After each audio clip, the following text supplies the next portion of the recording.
The last skill for this section is when we've got to use synthetic division multiple times in order to simplify a polynomial. And in this first example, 2x cubed plus 3x squared minus 8x plus 3. I want to simplify this down and come up with all my solutions. But you can see you're not given any solutions, you're not given any factors. So where do we go from here? And this is where the two theorems that we talked about previously are going to play a part. The rational root theorem, which lists out all possible answers, and the remainder theorem, which tells us, is our possible answer actually an answer? So looking at the first one here, 2x cubed plus 3x squared minus 8x plus 3. Let's first do the rational root theorem piece, which is going to give me all my possible rational roots. Remember, rational root theorem is the factors of the back over the factors of the front. Got some sort of ratio of those numbers. So the factors of the back in this case, we've got a 3 over 2. The factors of 3 are 1 and 3. The factors of 2 are 1 and 2. So if I list out all possible solutions, I can get a 1 over 1, which is 1, a 1 over 2, which is 1/2, a 3 over 1, which is 3, and then a 3 over 2, which is 3/2.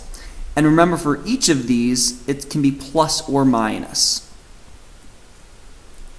So there's 8 possible rational roots that I've got from the rational root theorem. Now the next piece is, how do I go about knowing which one of those 8 work?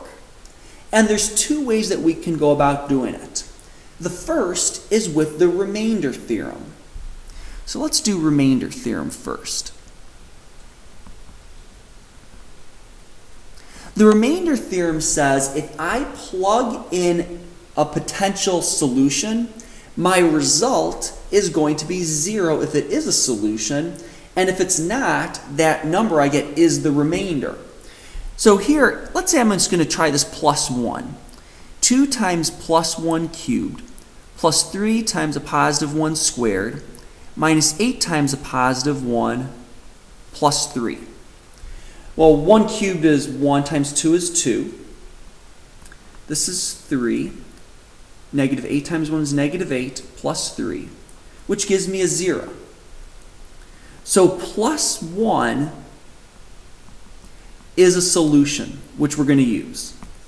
If I were to do the remainder theorem, say with a minus 1,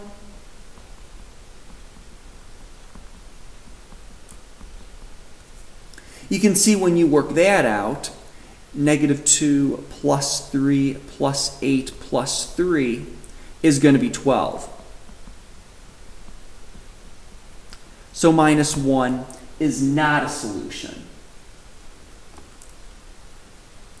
So the remainder theorem can tell us which one of these values are actually solutions after we use the rational root theorem to find out what those potential solutions are. Now there is another way we can do it using our calculator, which is probably a quicker way to do it. So if we take out our calculators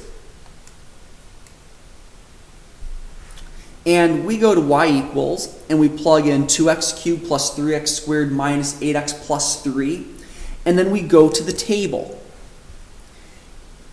X is our input, which is what we choose to put in. The y's are the output. Remember, zeros, x-intercepts, all those things are the same. So we're looking for where are the y values 0. So you can see right here, there's my 1 where it's equal to 0.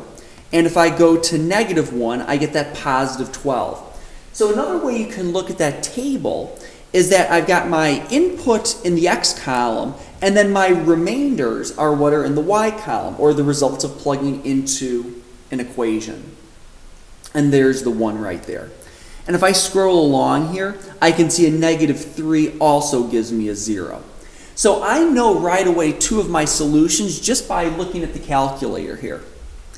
So I know x is going to equal a positive 1 and a negative 3. But there's one more piece that I need since I've got a 2x cubed. Since it's a cubed, I should have 3 answers. And as I flip through my calculator, I only see those 2 zeros. So we're going to use synthetic division to simplify down multiple times. So we're going to start by taking one of our zeros, which I'm just going to take a positive 1 in this case. I'm going to write my equation in synthetic form. So 2, 3, negative 8, and 3. And we'll do synthetic division. 2 times 1 is 2, 3 plus 2 is 5, 5 times 1 is 5, negative 8 plus 5 is negative 3, negative 3 times 1 is negative 3, 3 plus negative 3 is 0. We knew that was going to have a remainder of 0 since this is a solution. So this is really 2x squared plus 5x minus 3. Now I'm going to take my negative 3 piece, and I'm going to use the same equation, 2, 5, negative 3. And we know that this one is also going to come up with a remainder of 0 since we know this negative 3 here was a solution. So we'll bring down the 2. 2 times negative 3 is negative 6. 5 minus a 6, or 5 plus a negative 6, is negative 1. Negative 1 times a negative 3 is a positive 3, which is 0. So this is really 2x minus 1. And when I've got 2x minus 1, if I want to solve that equation, that's an easy one to solve. We said equal to 0, 2x is equal to 1, and x is equal to 1/2. So my final solution there is going to be a positive 1/2.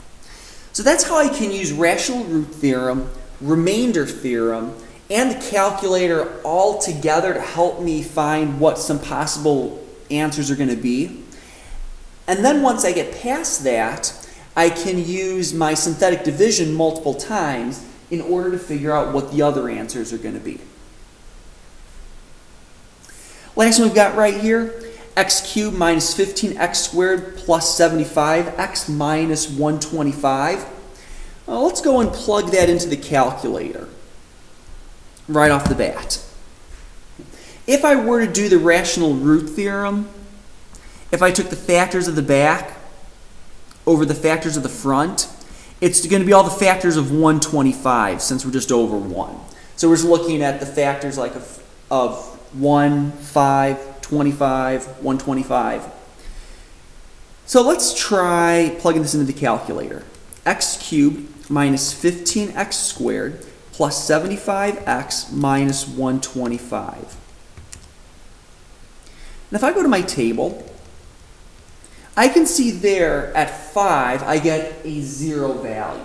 So I know that one of my solutions is going to be x is equal to 5. So let's start right off the bat with that x equals 5 and use synthetic division to simplify. So I know this 5 is a solution, so I'm going to get a remainder of 0 when I do synthetic division. So 1, negative 15, 75, negative 125.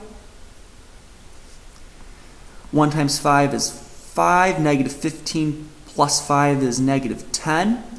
Negative 10 times 5 is negative 50. 75 minus 50 is 25. 25 times 5 is 125, which is 0. So the next piece I'm really looking at is an x squared minus 10x plus 25 if I convert that back into our polynomial form. And the nice thing about this one right here is this can factor. What are the factors of 25 that add up to negative 10? Well, it's x minus 5 and x minus 5. And if I set both of those equal to 0, I get x equals 5 2 more times. So the only solution that I have to this polynomial is x equals 5. You might say, well, it's x cubed, so shouldn't I have 3? Well, yes, I technically do have 3. X equals 5 appears 3 separate times. In this case, x equals 5 has a multiplicity of 3. So that is the only answer that we're looking for. X is equal to 5.